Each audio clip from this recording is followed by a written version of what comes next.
siapa-siapa yang menghadapi dajjal kecil saja sudah tunduk patuh, berserah diri, tidak ada jiwa kritis, tidak ada sikap mau meninjau ulang apa yang diarahkan oleh dajjal kecil itu, maka menghadapi dajjal besar apalagi, dia akan pasti gagal. Wa na'udzubillahi min dzalik. Maka saudaraku rahimakumullah, hari ini kita hidup, alhamdulillah dajjal belum keluar, tetapi tatanan kehidupan kita hari ini memiliki karakter seperti dajjal, yaitu sistem dajjal.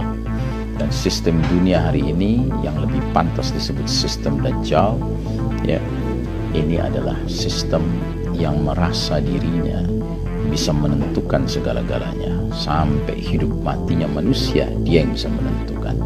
Sampai dia perbudak manusia, seolah-olah dia bisa menentukan hal itu. Maka saudaraku rahimahullah, waspadalah.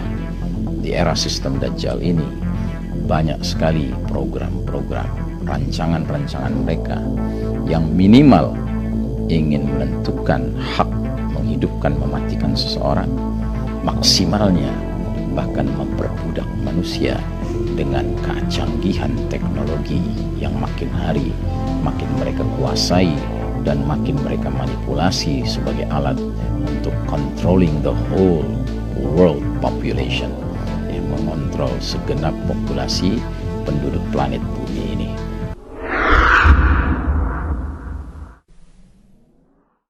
Assalamualaikum warahmatullahi wabarakatuh. Alhamdulillah rabbil alamin, wassalatu wassalamu ala ashrafil anbiya'i wal mursalin, sayyidina Muhammadin wa ala alihi wa ashabihi ajma'in.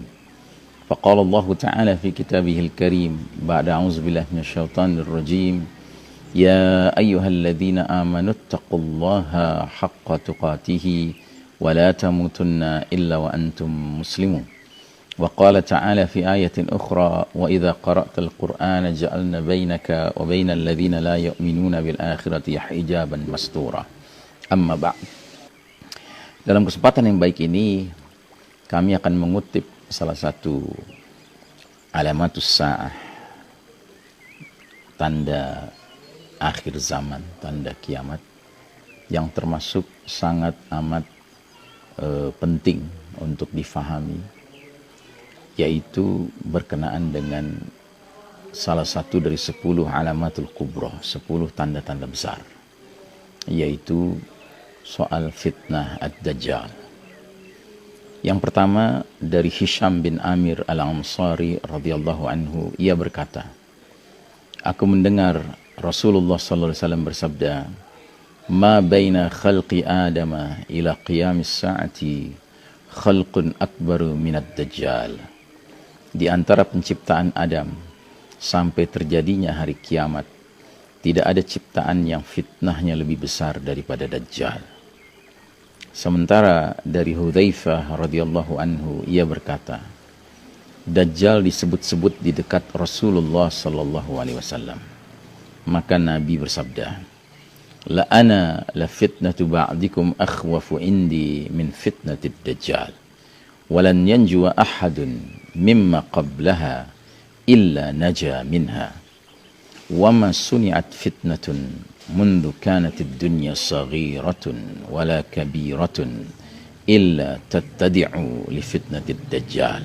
Artinya, sungguh fitnah sebahagian dari kalian lebih aku takutkan dari fitnah dajjal, dan tidaklah seseorang selamat dari fitnah sebelumnya, melainkan dia pasti selamat dari fitnah sesudahnya. Dan tidaklah fitnah kecil ataupun besar dibuat sejak dunia ini ada, melainkan untuk menjemput fitnah dajjal. Nah, saudaraku rahimakumullah, berdasarkan hadis-hadis ini dan juga masih banyak hadis lainnya, kita dapat menyimpulkan bahwa dajjal merupakan a'zamul fitnah, fitnah yang paling dahsyat sepanjang zaman kehadiran Bani Adam di muka bumi ini. Sehingga bisa juga kita istilahkan bahwa fitnah Dajjal merupakan puncak fitnah. Ya. Dan kemudian berdasarkan hadis yang kedua tadi, Nabi Muhammad SAW mengisyaratkan walan yanjua ahadun mimma qablaha illa naja minha. Dan tidaklah seseorang selamat dari fitnah sebelumnya, melainkan pasti selamat dari fitnah sesudahnya. Ya.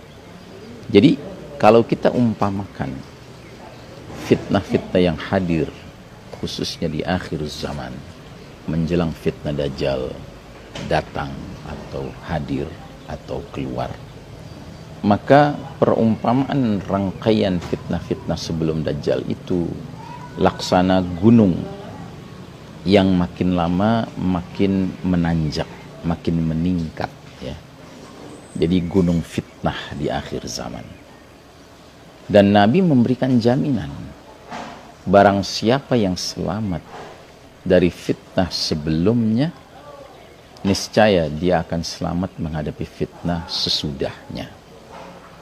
Jadi ibaratnya, kalau kita saat ini berada pada masa fitnah yang kelasnya masih kelas bawahnya gunung, lereng gunung, lalu kita selamat menghadapi fitnah-fitnah level lereng gunung itu, niscaya pada saat kita naik ke level pertengahan gunung, kita akan selamat lagi.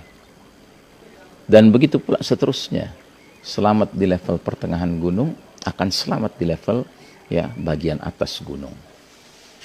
Selamat di level atas gunung, bagian atas gunung, niscaya begitu sampai di puncak gunung itu, puncak gunung fitnah itu, lalu Allah takdirkan berjumpa dengan Dajjal, a'zamul fitnah, fitnah yang paling dahsyat, niscaya orang itu akan selamat.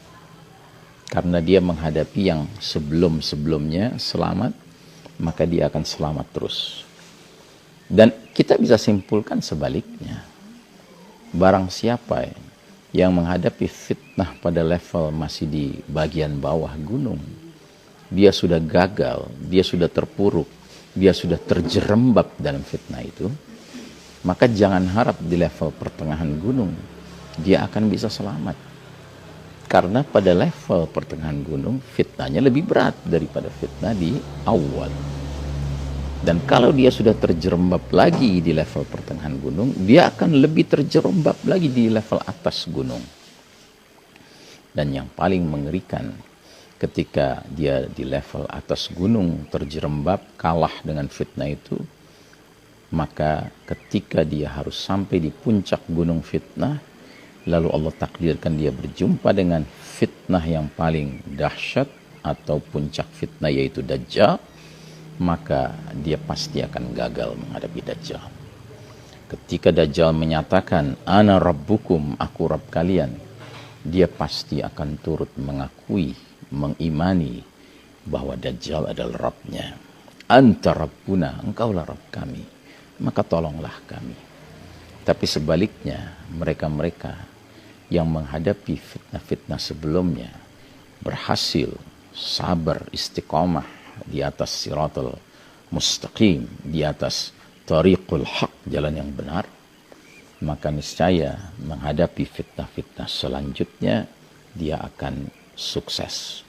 Dan pada gilirannya, kalau Allah takdirkan dia di puncak fitnah berjumpa dengan Ad-Dajjal, dan Ad-Dajjal mengklaim, mendeklar, memproklamasikan ana rabbukum, aku Rabb kalian, dia akan bisa menjawab dengan ketegasan dan keyakinan tanpa keraguan dan rasa khawatir serta takut, Rabbunallah, Rabb kami hanyalah Allah. Anta al-Masihud Dajjal, kamu hakikatnya adalah sang pendusta Dajjal, sang penyelamat palsu Dajjal. Karena apa? Karena pada saat dia berjumpa dengan fitnah-fitnah sebelum Dajjal, berbagai Dajjal kecil, dia pun bisa mendeteksi bahwa itu adalah Dajjal kecil. Maka ketika Allah takdirkan dia harus ketemu Dajjal yang besarnya, dia pun konsisten akan memandang Dajjal itu sebagai Dajjal, sebagai Al-Masih, juru selamat Ad-Dajjal yang palsu, the false Messiah. Tapi siapa-siapa yang menghadapi Dajjal kecil saja sudah tunduk patuh, berserah diri, tidak ada jiwa kritis, tidak ada sikap mau meninjau ulang apa yang diarahkan oleh Dajjal itu, Dajjal kecil itu, maka menghadapi Dajjal besar apalagi dia akan pasti gagal. Wa na'udzubillahi min dzalik. Maka saudaraku rahimakumullah, hari ini kita hidup, alhamdulillah Dajjal belum keluar, tetapi tatanan kehidupan kita hari ini memiliki karakter seperti Dajjal, yaitu sistem Dajjal. Dan sistem dunia hari ini yang lebih pantas disebut sistem Dajjal, ya, ini adalah sistem yang merasa dirinya bisa menentukan segala-galanya. Sampai hidup matinya manusia, dia yang bisa menentukan. Sampai dia perbudak manusia, seolah-olah dia bisa menentukan hal itu. Maka saudaraku rahimakumullah, waspadalah. Di era sistem Dajjal ini, banyak sekali program-program, rancangan-rancangan mereka yang minimal ingin menentukan hak, menghidupkan, mematikan seseorang, maksimalnya bahkan memperbudak manusia dengan kecanggihan teknologi yang makin hari makin mereka kuasai dan makin mereka manipulasi sebagai alat untuk controlling the whole world population, ya, mengontrol segenap populasi penduduk planet bumi ini. Semoga Allah Ta'ala memasukkan kita ke dalam golongan al-qalilun, yang sedikit, yang tetap istiqomah di atas jalan yang hak, sekalipun begitu banyak ramainya manusia-manusia yang mengikut kepada ajakan, seruan, arahan, program, dan berbagai prosedur-prosedur yang digariskan oleh sistem Dajjal ini. Wassallallahu ala nabiyyina Muhammadin wa ala alihi wa ashabihi ajma'in. Wassalamualaikum warahmatullahi wabarakatuh.